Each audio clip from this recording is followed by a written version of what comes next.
Alright, so today we are building temporary fence around cornstalk pastures, 3 circles worth that we're going to lease from the neighbors for the bigger part of our herd to have something to eat here for about a month and a half, 2 months.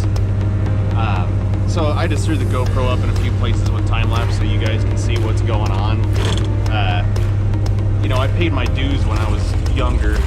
I used to dig all the post holes by hand with post hole diggers and drive all the posts with a 5-pound sledge and all that stuff, stretch the wire.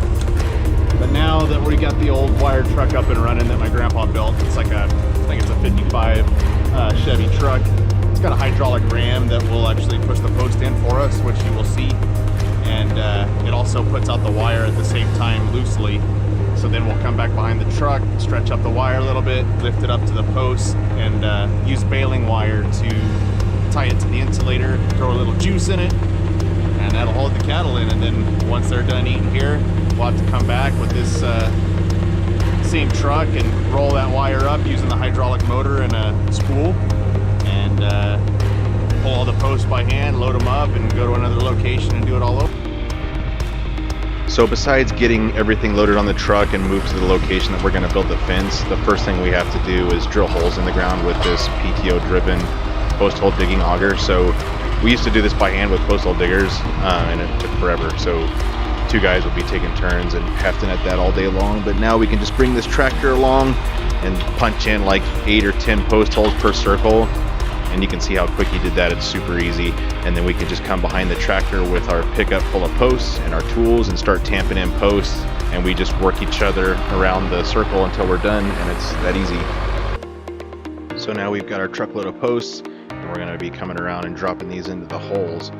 First we got to take the post hole diggers and check to see that the depth's correct, because if it's not deep enough, the pole's just going to fall right on over. So here I'm just checking it out.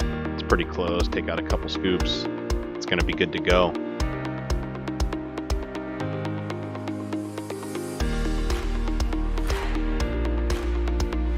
So now I'll grab up our post, get the bales out of the way, throw it down in the hole, and then I can grab my shovel, turn it upside down, and start tamping the dirt into the hole so that that post is solid. We don't want black cattle getting out on the highway because that post wasn't set well enough and they're pushing it over or pushing through a fence or whatever, so it's got to be done right the first time.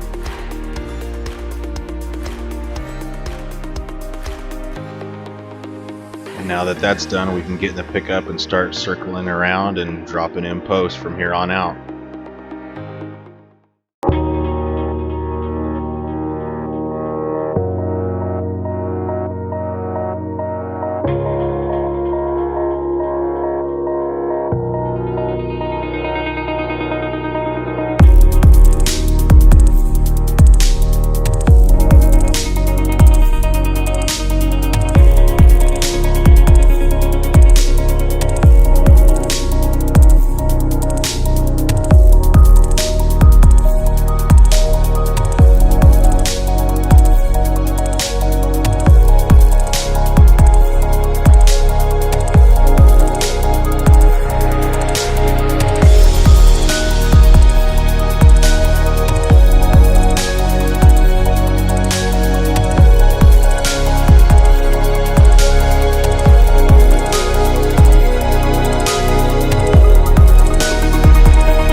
So now we have to go around the whole circle and start throwing the fence over the fence, the wire up over the post. Because of the circumference of the circle, you bring the wire out around the post to bring them out to their stretch point, and then we'll start tying them to the insulator so we can keep juice in it and have it not ground out on us.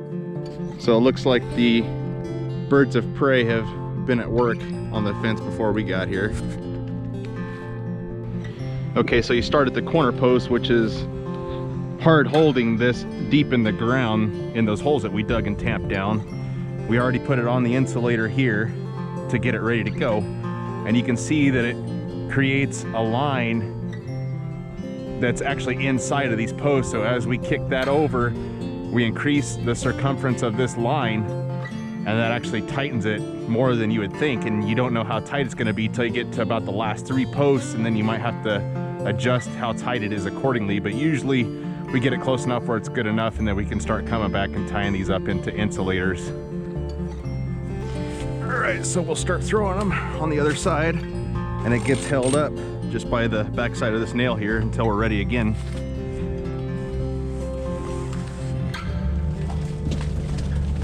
Go up to the next one and start repeating until the next corner post, if it needs adjusted.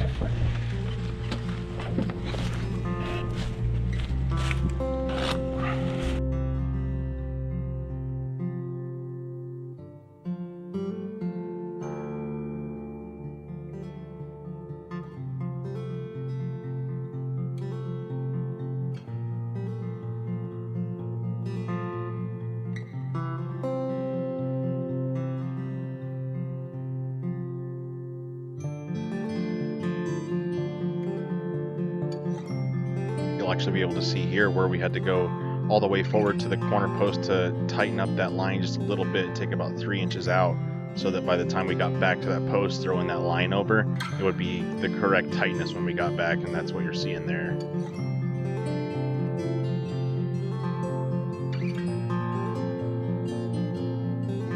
All right, so you can see it's tighter now, and it's been kicked to the other side of the post all the way around.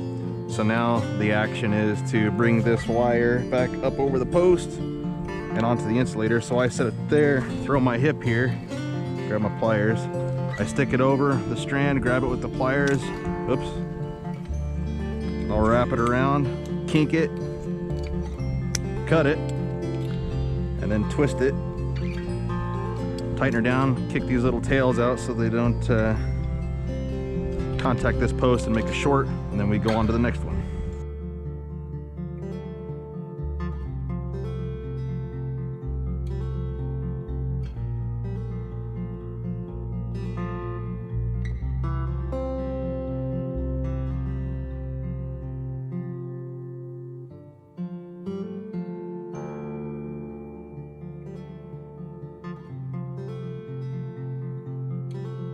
So that brings us to a hard post here where it's nice, tight, and tamped down. We've got our insulator bales here. We always use a nice, or just leave a nice curly Q here so that we can bend it around and attach it back over here to this wire so that we have an electrical jumper here. And actually we didn't have this one tight enough or calculate how tight it was gonna be in the circle. So we're actually gonna tighten it up, but it's not gonna be very much. I'm talking like maybe 3 inches will completely change the way that fence tightens by the time we get to that next corner post. And now it's time to start driving posts. Oil's a little cold.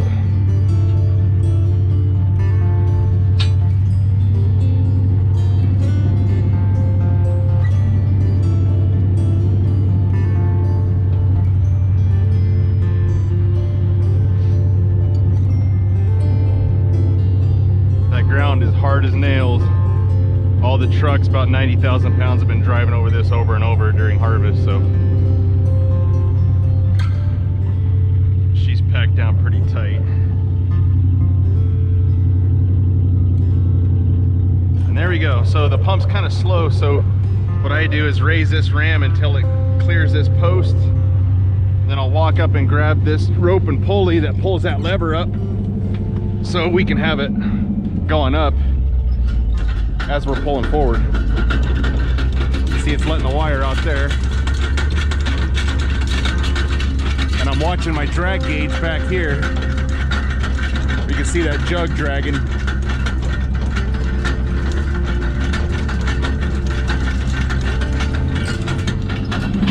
So I'll tell him to stop. I'll grab my next post.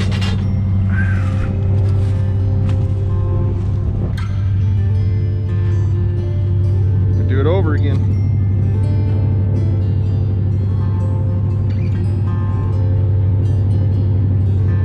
Once that oil warms up a little bit, it'll go a little faster, but not much.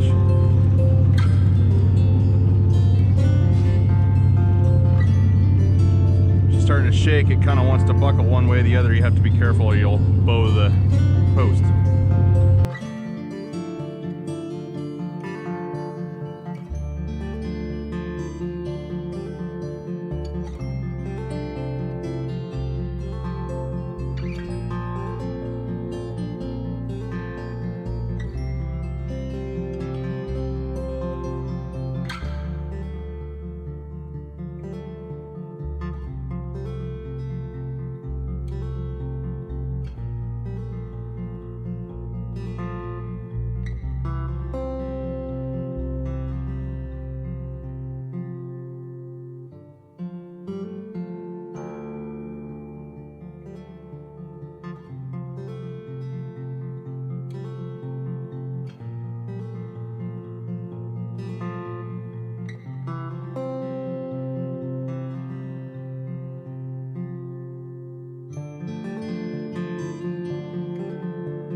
Now obviously the spool doesn't last forever, so we have to change it out once in a while. So once it runs out, we have to unbolt the shaft from the spool that connects it to the transmission, and we'll have to lift it out of there and then pull the shaft out here and then start moving the next spool up. There's actually some cross pipes there that we have to jump across, so we have to use pipes for leverage because they're super heavy, but we get it to drop into the holding area there, and then we bolt it back into the shaft that holds it to the transmission, and then we just draw out the wire and connect it back together.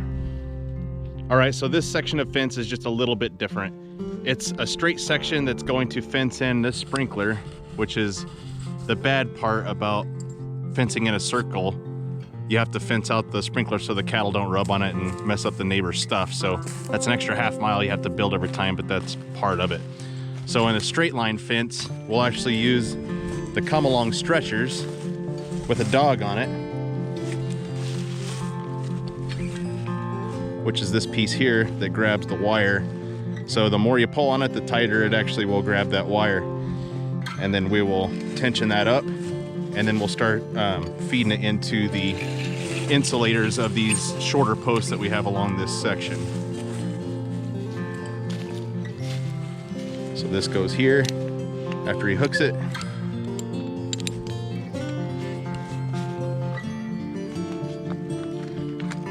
That sticks right in there. Now it's ready to be pulled and stretched with the come along. And you can actually get a lot of horsepower out of this thing. It doesn't take a whole lot to get it taut, but it's going to be stretched out in that straight line there, or fairly straight anyway, because the sprinkler's actually curved a little bit. That's why it's not straight, but straight enough. And then we can start throwing insulators on posts and holding the wire up. This is the other end of this 1/4 mile stretch of wire that we're doing.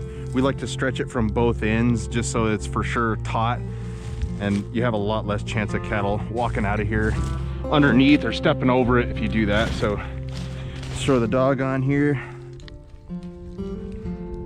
cinch down, bring this up, start cranking on her. See, it's already fairly tight on this end, but I learned to build fence from my old man, and he wants it as tight as physically possible, so that's how we do it. I mean, yeah, there she's starting to give the post just a little bit there, so we're pretty close. And then we'll take up our slack here, and we're gonna put this back through this insulator so we don't lose any juice into the ground. And then we'll continue on to the next stretch and stretch it twice. And then we'll start setting up insulators on the posts.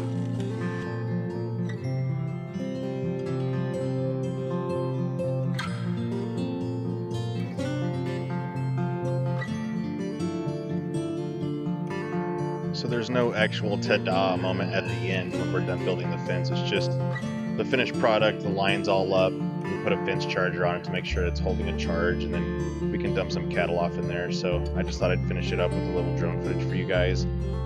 I can just set the drone to follow me or follow the truck or whatever I want, or just to be static. It's kind of slick, but I'm gonna actually show a little bonus footage of drafting some cattle up for hauling them to this pasture. I'm not gonna show you too much though, because I'm probably gonna make a separate video just for loading those cattle and hauling them, and that'll be the next release from me.